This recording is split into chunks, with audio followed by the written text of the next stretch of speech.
Hey there, welcome to this episode of the Cutting Room Floor. This is a segment where we dive a little bit deeper into a recent message that we had here at Sunny Slope Church. And today I want to look at a passage we looked at not long ago from Romans chapter 3. And in Romans chapter 3, the emphasis is about how a person is saved or how a person is justified, well, which is a way of saying how is a person made good enough for God's acceptance.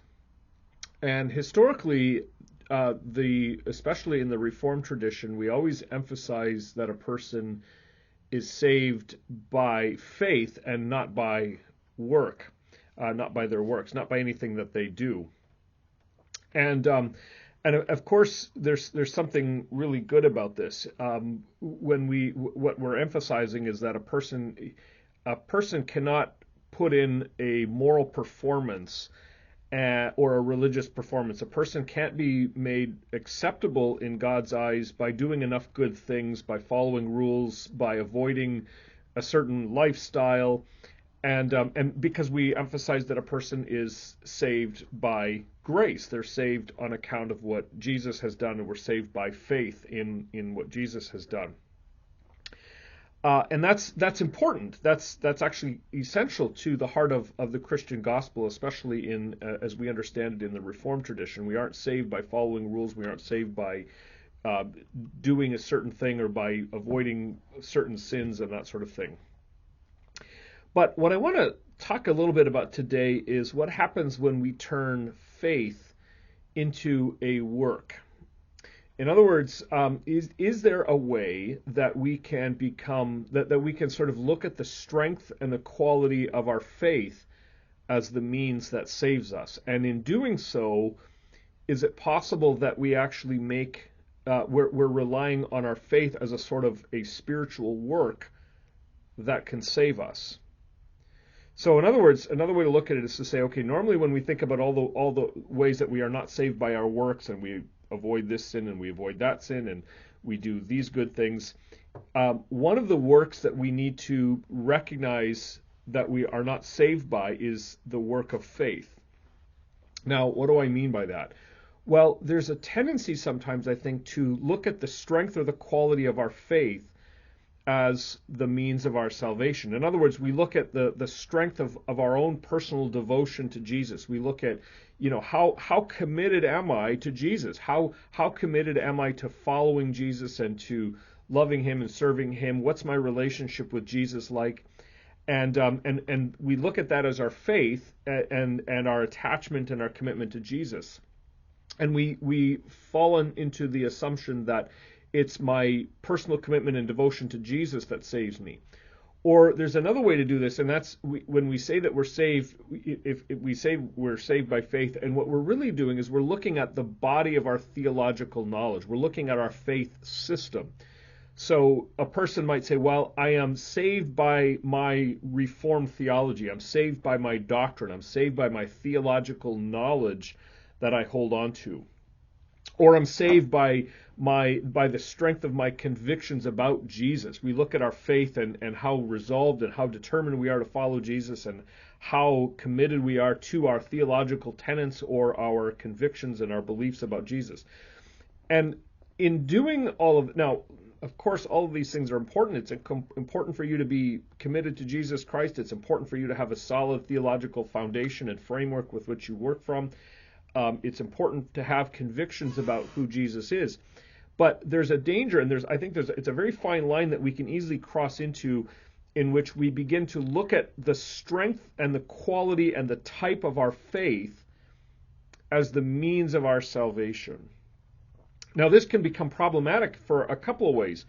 One of them being that you become very, very critical of people who don't happen to share your theological convictions. Not only do you become concerned about people who don't hold to faith in Jesus Christ, but you become very critical of those, say, who don't hold to Reformed theology. You look down on them. You become condescending and critical and judgmental towards them because they don't happen to share all of your beliefs, and you question their own faith.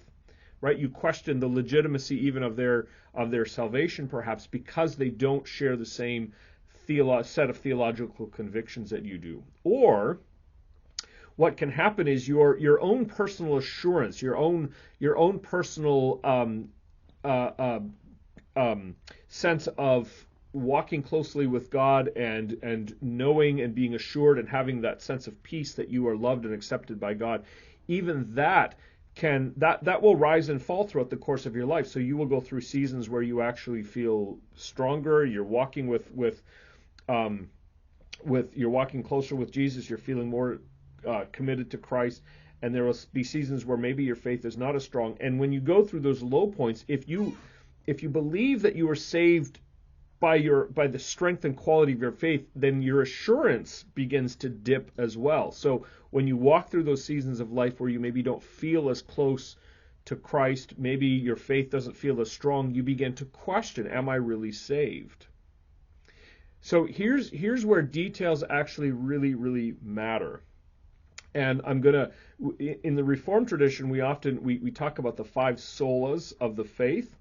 And one of those is that we are saved by faith alone. Now, I want to be really, really nitpicky here, and I want to actually, I want to nuance that a little bit. In other words, when Paul says that we are justified by faith, which is what he says in Romans chapter 3, and when we in the Reformed tradition emphasize that we are saved only by faith, sola fide, by faith alone, I want to nuance that a little bit. Strictly speaking, we are not justified by faith, period. We are not made right with God on account of the strength or quality of our faith.